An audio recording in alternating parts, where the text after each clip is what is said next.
And we're live now. Good morning from the United States. Good afternoon, good evening to all those who are watching from Europe, from another country in Europe, or in Asia, or in another country.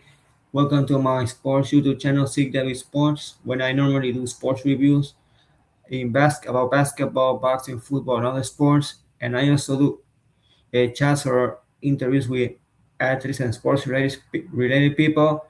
Before I had kickboxers and boxers, and for the first time I have a basketball player uh, who's live from Austria. His name is Fatoumata Jallow. And before we start this, let me remind you that my guest here is a woman, is a lady, so I suggest that you manage yourself with respect at all times, because if you don't, you're going to be blocked. So anyway, let's start this now. So Fato Mata, welcome to my space, to my channel, and it's a pleasure. So good to have you here. How are you? Thank you. Thank you so much for having me. I'm doing well, thank you. How are you? Good. Good also, and happy that I'm doing this right now. So Yeah. anyway, let's talk a little bit about you, your beginnings in the sport. Where are you from? Where you grew up, and how do you start with the sport of basketball? Yeah, sure. I'm gonna try to keep it short. I'm from Gambia and Guinea. Born and raised in Sweden though. That's where I started playing basketball. I started when I was around 6.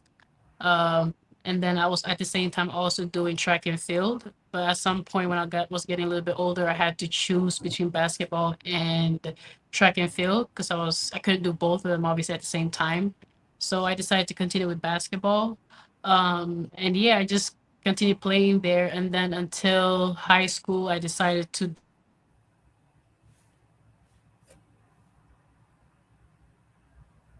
What happened? ¿Qué pasó? Hello. Yes, I see. I hear you. I don't know Yeah, what happened. perfect. So it broke that. Yeah, sorry. So what I was saying was, yeah, after high school in Sweden, I decided to go to college in the US. And then from there on, I kept playing there for 4 years. I was playing in junior college for 2 years, two different ones. And then I ended up in a D1 for the last 2 years. And then became pro. Okay, very interesting that Yeah. that besides basketball you used to do like track and field. And how do you manage to do basketball and track and field at the same time at some point? I mean, I was still young, obviously. It was like, if I'm correct, I mean, I started from like, I don't remember exactly when I started, but I was like pretty young. So it didn't really like make a big difference because when you're little, like you can do all multiple sports at the same time. Like everything is fun. But I just remember that the track and field did help me with the running on the court and later in basketball. So I was really happy about that because I like to run a lot when I was younger specifically. And yeah, so it did help me though, obviously translating over to the basketball career. Okay, so tell me, and how was the transaction from moving to the from Sweden to the United States? Because we know that Sweden is a country with one culture, and here in the United States we have a Yeah. different country with a different culture. So how hard it was that to deal with a Yeah. different culture, a different way of socializing? How hard it was for you, and how much did it cost you? It's a lot. It was a lot, honestly. I was lucky the first time I went to the US, the first year I went there with one of my closest friends, which was really amazing to have her with me. It was really good to have someone that you know since you were little, since you were younger, coming there, and I was able to manage the first year with her. And then the second year, the second year I had to go by myself, right? And obviously the third and fourth year as well. But it was just really tough because in Sweden, basketball is a little bit different. The systems, the way we play basketball in Europe, or specifically in Sweden, obviously, is a little bit different towards compared to the US. In the US, everything is very fast. It's a lot of one-on-ones. It's a lot of physicality, which is here too in Sweden as well. But it was just a big difference. And the practices, as you may know, the practices in the US is very intense. Early mornings before school starts, just eat a little bit of breakfast and they start running like crazy in practice. So it was a lot of adjustment I needed to do, but it did help me at the end. It has shaped me to the person I am today. It was definitely tough. It really was for sure. Okay, and you said you were to college, but what college do you went? Do you go to first? So the first JUCO that I went to was Cowley College. It is in Kansas. And then the second time, because I had to finish the JUCO years before I could go to a Division 1, I went to Salt Lake. Salt Lake City is in Utah. And then after that, I went to Bryan University, which is in Rhode Island on the East Coast. Oh, okay. So tell me, how was your experience of playing like Division 1 college basketball in the US? Did you guys manage to play in some tournament, in some like major tournaments? How was that experience? Um, so for my D1 experience, we didn't play like any like big tournaments or anything like that. We did have like some big schools that we played against. Obviously, when we had like scrimmages, I remember we played against Notre Dame, which was amazing because this is a school obviously that you watch, on ESPN, for the March Madness and stuff like that. So being able to play against a team with such caliber, being a high major school, it was amazing to play against them. Obviously, you can see that the levels are a little bit different. Like it's a big difference. My school was like a mid major. That's what they call it, or it was back then. I don't know how it is right now. I haven't been checking at the school right now recently, but it was still good though. The level was cool. We played against good teams. We traveled around the US. So it was still good. We played, like I said, against good schools. So the competition was really nice at the same time, even though it wasn't like a high school, like a high major level, if I could say that. Obviously, it wasn't UConn, but it was Bryan University. We still were able to play against good competition, which was enough for me. Okay. So tell me, do you manage like to play against a player who's now in the WNBA or in the pros, if you remember? I'm trying to think from college, you mean? Yeah, from college. Um, I don't think. I don't think so. I don't think so. Or maybe. I'm not sure actually. I don't think so actually. No. Probably in the pros, yes. Obviously professional like in Europe or something. Yeah. That I know. Because I've played against some people and I've seen them obviously in other countries, but in the women NBA, I don't think so. Okay. So now let's talk about your pro career. What was the first team where you play as a professional? Yeah, so my first contract was straight out of college. I played in the first league in Germany. The name is Geese Alliance. So that was my first pro team. I wasn't there for long, so I was just there for the first half of the season, and then the second half of the season, I went back to Sweden and I played there professionally for the top league in Sweden. Okay. And how was that experience of able to play in Germany, and how was it for you? It was cool overall. I wasn't obviously this was my first time playing outside outside of Sweden in Europe, right? So I wasn't really expecting too much because I didn't know like what to expect. Honestly, all I knew at that point was just Sweden, the US, and that's it. So it was good though overall. We had some good. I didn't play. Obviously, we didn't play that many games because I was only there for the first half of the season. So, but with the teams that we played against, it was still good level. It's a beautiful country, so it was still interesting though. Okay. And how was it to play to play to live to live in Germany, even though it was for a little while, because as you said, it was the first half of the season. Yeah, As we know that Germany is a different culture, obviously a different language. So how was it to yeah. to deal and live in Germany? It was when it comes to like the culture aspect. It wasn't really like a big different compared to Sweden. I think the main thing for me was the language. Um, Obviously, I don't speak German. I can understand a lot of it, actually. When I think back, even now I'm in Austria, I understand a lot of it. But it's the speaking that's the tough part. But when I was in Germany that time, I think it was 2022, right out of college, it was tough for me, and people didn't really speak English. Like in the basketball area, like basketball court in the gym, like the team stuff, they spoke English. But I'm talking about like when I went to the store, when I had like appointments, it was really tough to talk or to communicate. So I was struggling with that a lot. But like I said, I was thinking in my head, like if I can go to the US and live by myself there, not knowing anyone the other 3 years that I've been there, I can definitely manage to live by myself in Germany. That's really close to Sweden than it is to the US, if that makes sense. Yes, I understand. Yeah. And then after that first season in Germany, then Sweden, what was the next team that you went to?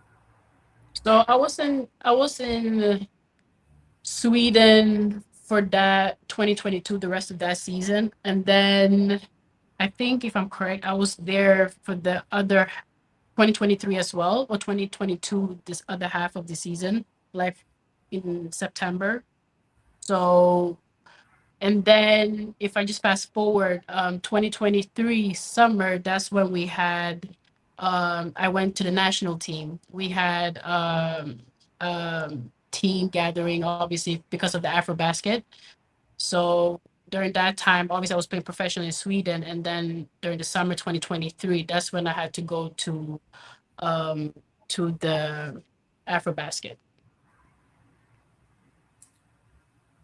Oh, okay, that's it. The Afrobasket Championship Yeah. in 2023, and playing for Guinea. And so tell me, so Yeah. how was the experience representing Guinea, and how far do you guys were managed?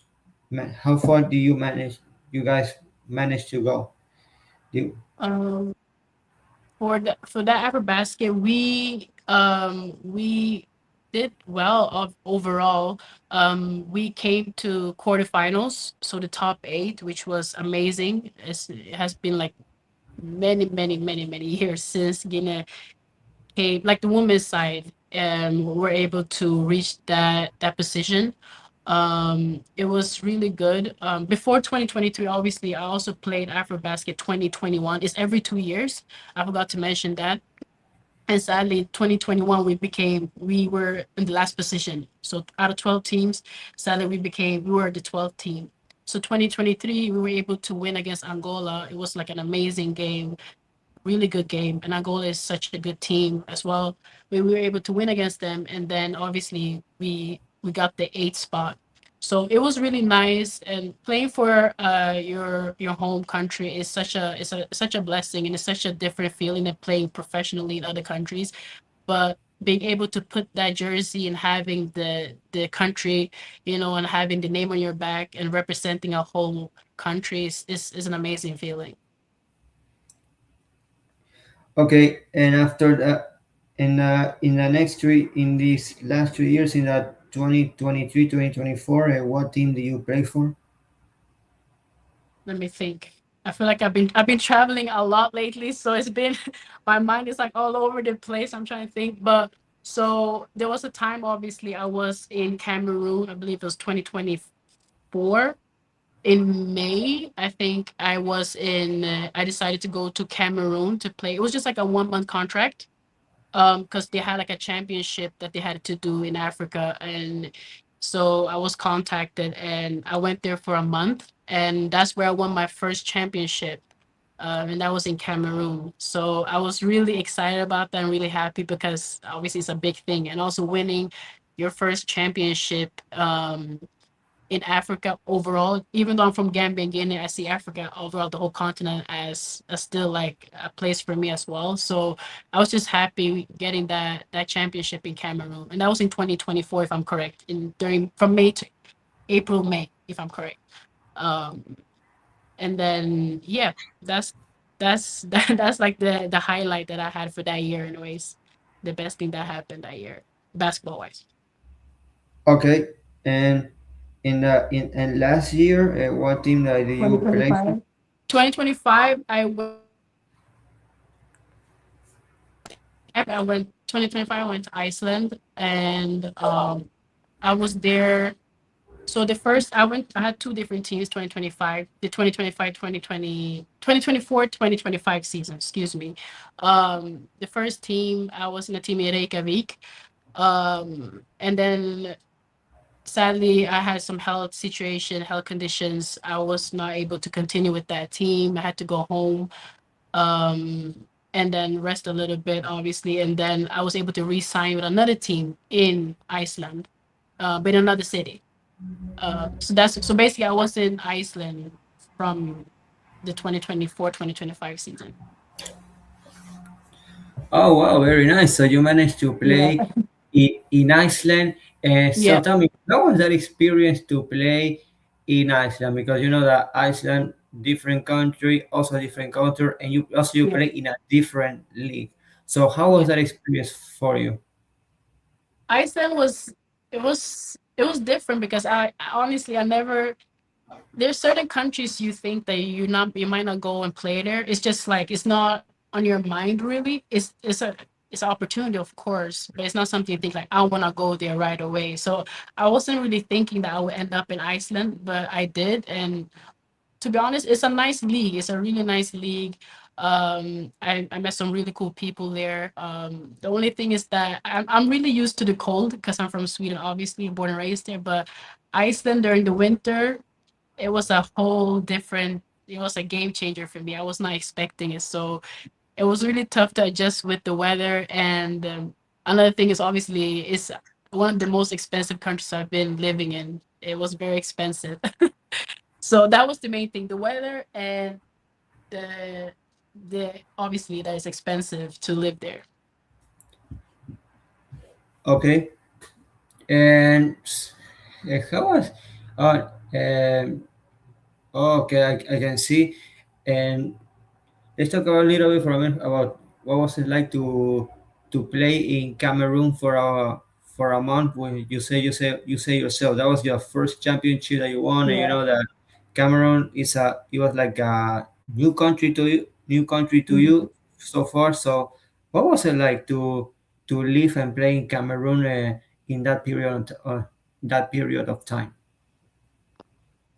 It was interesting because obviously that was my second time going to Cameroon, because 2021 I was actually there, but with the national team for the Afrobasket.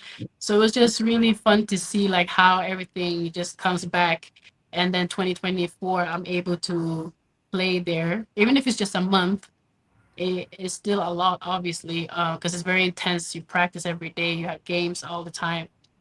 It was just really interesting to see playing Afrobasket there, and then all of a sudden come back a few years after and then win a championship there.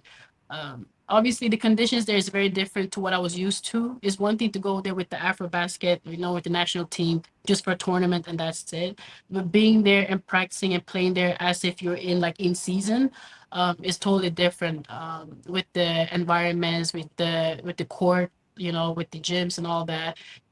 So it was different, but it's not something I wasn't really surprised. Like I said, I'm from Gambia, Guinea. I know how certain things are and how to deal with certain things. So it was interesting and also fun at the same time, honestly. And it was a good experience. Okay, and what team you're currently playing? You're currently at? Right now, right now I'm Yeah. in Austria. Yeah, right now I'm in Austria. I play for DBB Wells. Oh, Obviously Wales is the city. Yeah. Yeah. This is where I'm at right now. okay. And tell me, how's been the experience so far of being able to play in Austria, live in Austria because this is a new country, new culture Yeah. for you. So how's the experience been for you so far? So far, it's been great. Honestly, out of all the places I've been playing in, whether it is with the national team or if it's just like pro or just pro in general, this is so far like the best place I've been living in when it comes to like everything. I'm very It's very easy for me to adapt to certain places, to adapt to new environments, honestly. So it has never been a problem for me to adapt. But everything here is just so simple. You have everything is close to me, everything is like nearby. The people are really great. The basketball here is great. Like everybody kind of knows each other here. I mean, Wales is a big city, but not that big compared to Vienna. Obviously, I think it's like the eighth biggest city in Austria, if I'm correct. So it's still a big city, but people still know each other. So it's still like a nice community when it comes to the basketball here, which I think is great. Okay, so let's talk about the women's basketball scene.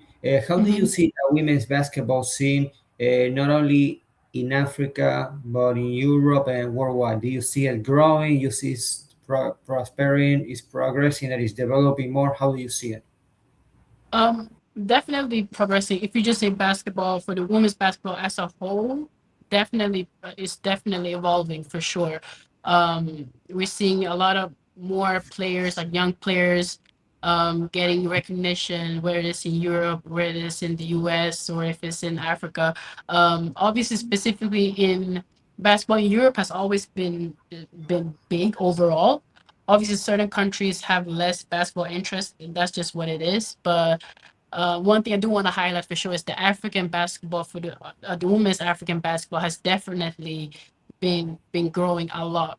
With the help of AfroBasket and the championship games that they have, the women BLA that they have for the African League, is really growing, and we're seeing a lot of professional players from the outside coming to Africa and playing. In Rwanda, they're seeing a lot of people playing there, in Senegal. So it's amazing. Yeah, I can understand. One example, for example, if you see the Olympics, for example, 2 years ago we saw South Sudan, who, Yes, for example, they beat Puerto Rico, something that was like probably unexpected. They gave face to the United States, who had that team had the likes of LeBron James, Steph Curry, Durant. They had a yes, good performance in that game. So, and also we have that there's a lot of uh, gals and women in basketball, who is having more chances, not only the WNBA but in other leagues yeah, in Europe. So now that you see all this progress in African basketball, and as a woman who represents women's basketball, who's representing you represent your country, how do you feel yes. all this? I'm really happy about it. Just like you said about, for example, South Sudan for the men's. We as Africans overall, like in general, I'm just speaking from my perspective, have always seen that South Sudan, for example, the men's have such a big talent. They have players from all over the world coming. A lot of them live in Australia, some of them live in the US. Like they're a little bit spread out, obviously. But I think we've seen from previous stages, like when they've been playing, that they can be in a top stage, like one of those biggest scene like stages in basketball. So I'm really happy that they were able to show that during the Olympics against the US. Like, I mean, who do not want to play against the US with, amazing stars that are playing in that team and then still be able to perform that well against them? I mean, that's great. So I'm really happy to see that. And same thing for the women's side as well. I'm seeing a lot of growth. I'm seeing a lot of more recognition and people seeing that basketball right now for both the women's and the men's, like it's really, for certain countries obviously it's getting recognition, and they're getting the deserved praise that they should get. Okay, let's talk for a minute about this podcast that you co-host at the IQ Center of Dialogue, if I'm not Yeah. mistaken. So Yep. how did First. how did this project started? How did it start?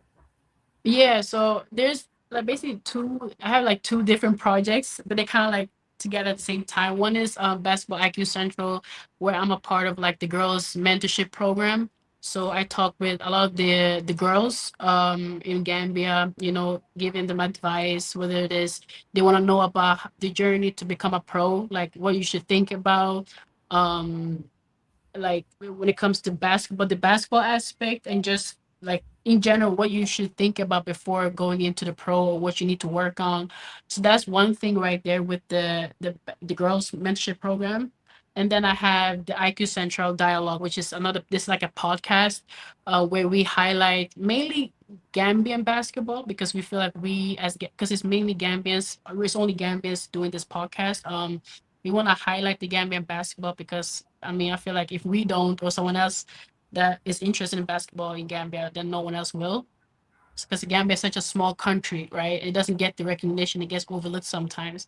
So we just wanna, me and the other people in my team, they're also, either there are current players or they're doing something related to basketball, right? So we're trying to highlight Gambian basketball, and then we're also trying to highlight African basketball as a whole. We're trying to combine it together. Okay, so you also say like you're a mentor for other players. Yeah. Can you say like why you decide to be a mentor? You want to transmit to other players the experience that you went through so far as a basketball player. So why you decide to be a mentor? Yeah, it just became, it was not something I was thinking like I want to be a mentor. It just happened, just like it just came naturally. Um a lot of the girls in Gambia, for example, of course they know a lot of players overseas. I'm sure they know people, but it was just like getting that connection, because I myself wanted to get more in contact with the Gambian basketball, like the Gambian roots when it comes to basketball. That's what I decided. Even though I play for Guinea, I'm still Gambian also. So I still wanted to be a part of that aspect, the basketball aspect of it. So I was thinking, hey, like I was, yeah, I was reached out to, and it just came naturally. Like, let's just be a mentor and just, help players, with whatever they need. If it's advice, if it's encouragement, if they need to have a phone call. So that's why we have that girls mentorship program, just to help people along the way, the best I can from my perspective and my experience. Okay, you also say that you're also Gambian. You say because you have relatives that are from that country. Exactly. Yeah. Correct. So that's the thing. So it was obviously Guinea. I'm playing for Guinea national team. So I still wanted to make sure that I'm also doing something when it comes to basketball and sports for Gambia as well. So that's why I'm doing both at the same time. Even though I'm playing for Guinea, at the same time I can also make sure that I highlight the Gambian basketball and try to do my best with the voice that I have. So hopefully anyone that sees like my IG or my the podcast that we had, me and my team, then people can see that and make it a little bit bigger. Okay, I also correct me if I'm wrong. I said like that you like a personal trainer or strength and Yeah, conditioning coach. So how do yeah, you explain to me how do you have like the idea to also become like a strength conditioning coach? Is something that you wanted to do? You want to do also? So how did that idea emerge? yeah. Appreciate that question. Actually, thank you. Honestly, I've always been interested in strength training. Being in the gym, obviously because of basketball, right? We always have to work on our body in season and stuff like that. I just think it came a time during college where I was just looking at. I don't know exactly when it was, but it was just like I'm doing certain things in the gym that I'm not really supposed to do. Like I wasn't really feeling that I was doing what I'm supposed to do to help me, help my body work and translate over that work onto the on-court movements. It didn't make sense.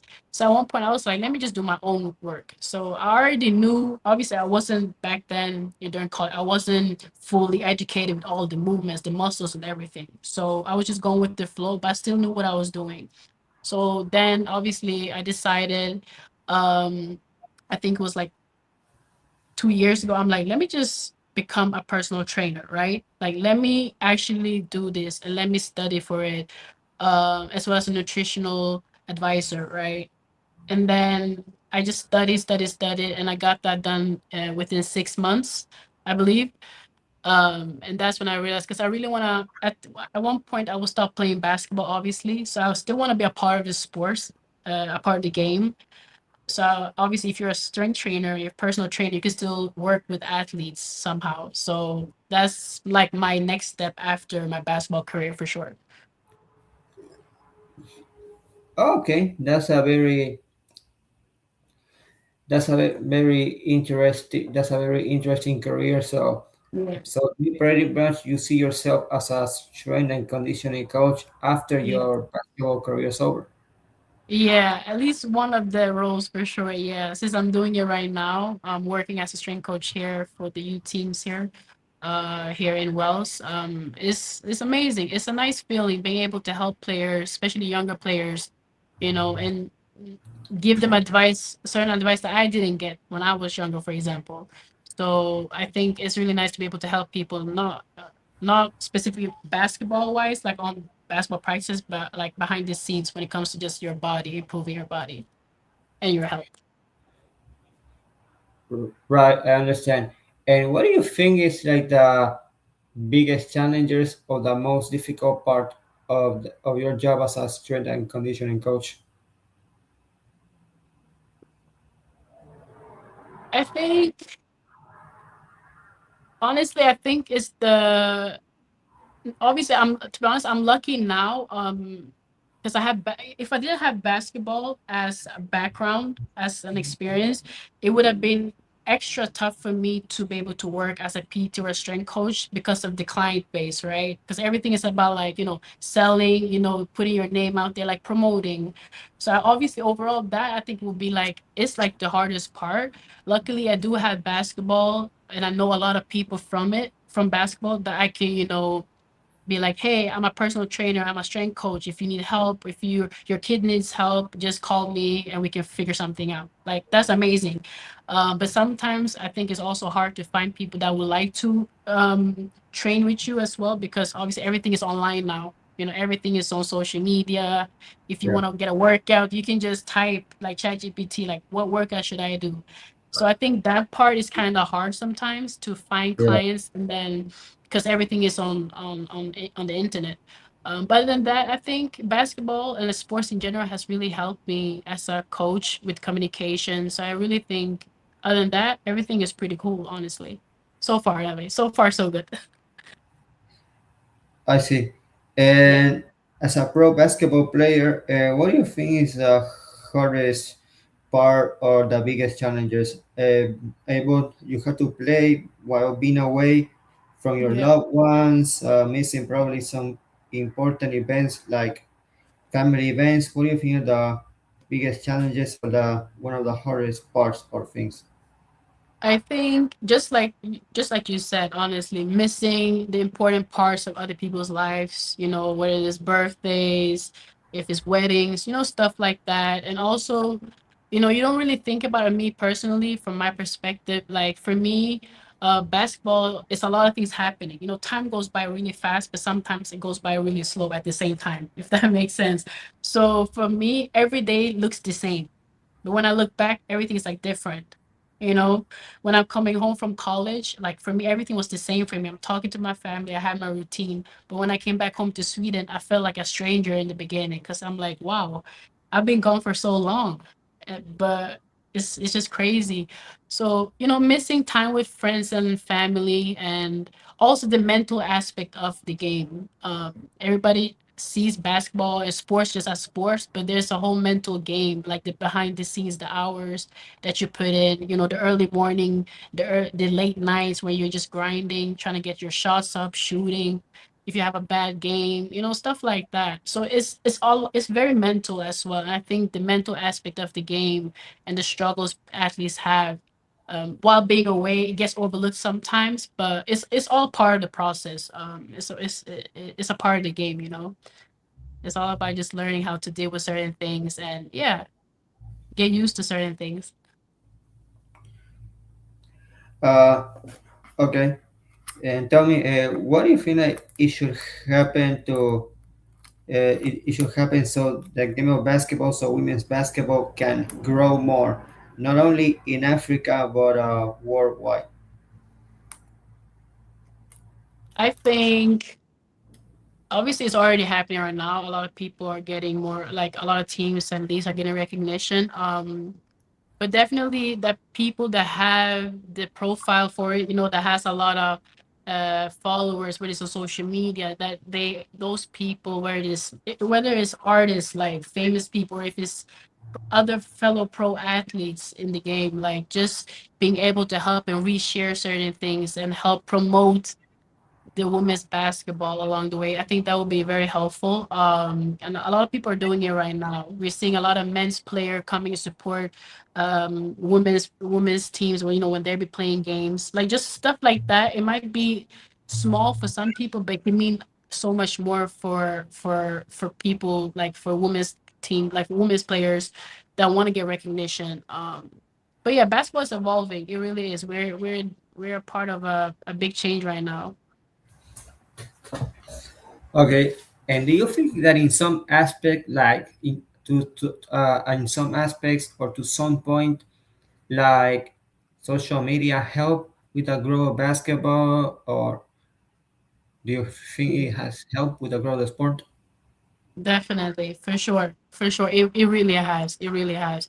Everything now, just by resharing something, is all it takes is just for one person, that one investor, or that one general manager, or that one coach, to see that video, of that specific team playing, or saying something very important to be like, hey, we want you guys to support us, da da da da, something like that, right?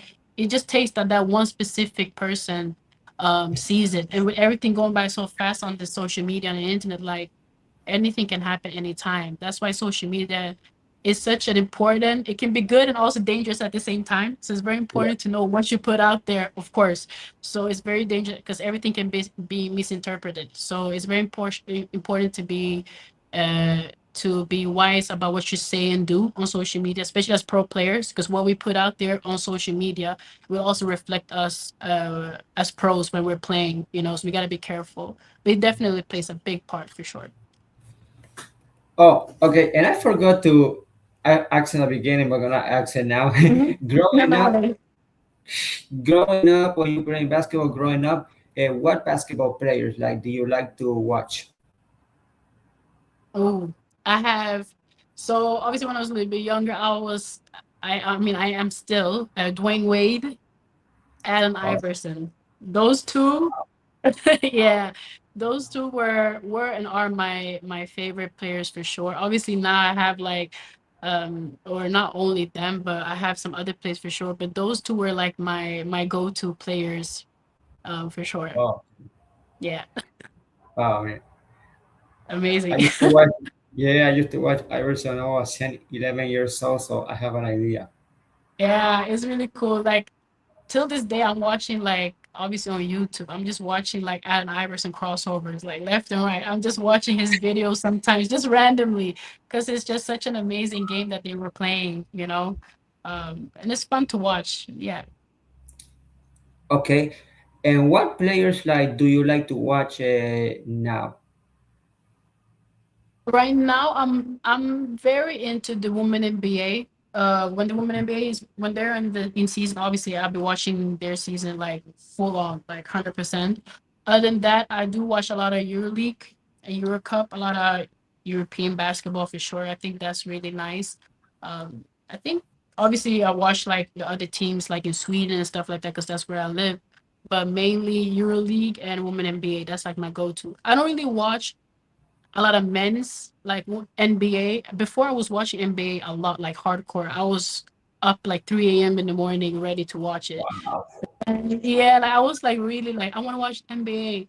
But then I was like, ah, it's nice and stuff. It's a lot of highlights, dunking and stuff like that. So I was like, I need to really also focus on like the system, like the real plays and stuff. So I was like, let me go more into the Euro League, the Euro Cup, seeing also the women's team play. That's a little bit better. But when it comes to individual stuff, I do watch like um, some NBA players for sure. I do that. Okay, and you know that if you notice in the NBA that we have this 3 point revolution that started with Stephen Curry. So what do you think that happened with this? What do you think of this 3 point revolution that where players use shoot more 3 pointers? Do you think that it's helped the game? It kind of hurt the game a little. How do you see it? I mean, anything that curry does looks easy and simple. It looks like easy for him. So I think it's a good way to evolve the game for sure. But obviously, at some points when you watch basketball, a lot of time where people settle for the threes rather than just running the motion, running the sets just to get the easy points. Of course, you can be like, "Yo, what are you doing?" I mean, but then again, a lot of people can shoot now. Everyone can shoot almost most of the time. But one thing I do like is the mid range game. That's not really my game, really, like the mid range game, but that's something I always been wanting to work on. I'm still working on it. Um, I think the mid game uh, is like, I think the hardest thing to stop, because if you're like you're doing a jumper, like it's it's really hard to stop that compared to like a three or a layup. Yeah, but just going off the dribble and do a 2 point jumper, like it's a little bit harder. So I think missing certain stuff like that can be, I mean, it's a little 50-50 if that makes sense. I do like the threes, but sometimes it's nice to see the easy stuff too. Yes, I understand. Yeah. And Yeah. I can understand. And after Austria, if you can, and if I know you're playing in Austria, but in case Mhm. that the next season, or you can't play in another team in Austria, are you open to play for another team? What other countries that you would like to play at if you have the chance? Mm, so obviously, when season is over, I will definitely, look at my options for sure, like any other player would do. But I would definitely keep Austria as an option for sure. If that becomes an opportunity for sure, I will take that. I will, I will definitely look at it, because I really like this place. It's a chill country, honestly. It's very calm. It fits my type of living where I live anyways, my area. If anything else, maybe some place warmer would be nice too, because late obviously I've only been in cold places similar to Sweden, except Cameroon. So, Spain obviously is a little bit warmer and it's close to Sweden. Um, that would be nice. I wouldn't mind France, just in general. France is a nice country. Um, yeah, we will see what happens. Whatever opportunities I get, I will definitely just look at them and see what I would choose. Uh, okay. And tell me, and besides basketball, is there any other sport that you like to watch? Yeah, football. I do watch football. Oh, okay. I do Okay. watch football. I mean, not like all the time, but if there's a game, if I'm just like scrolling on TV and there's a football game, like I will definitely watch it. If it's Premier League or whatever it is, I will definitely watch it, and I wouldn't mind that. Oh, okay. So well, we can end it here, finish it here. So, well, Fato, Mata, thank you for thank you for being in my channel. Thank you for Thank you. accepting this space. It was great to hear you talk about your career. And well, the best of luck. And it Thank you was so much. such a nice and a pleasure to talk to you. Thank you. Thank you. Okay. So anyway, keep uh, follow me, subscribe to my channel so you can watch more content and more interviews with athletes and basketball players like Fatoumata Jallow. And for all these athletes or all these women in sports in basketball, if you want to tell your story, if you want your story to be heard at this space, this channel is for you. You're more than welcome here. So anyway, bye bye. Thank you. Thank you. Bye. Thank you. Thank you.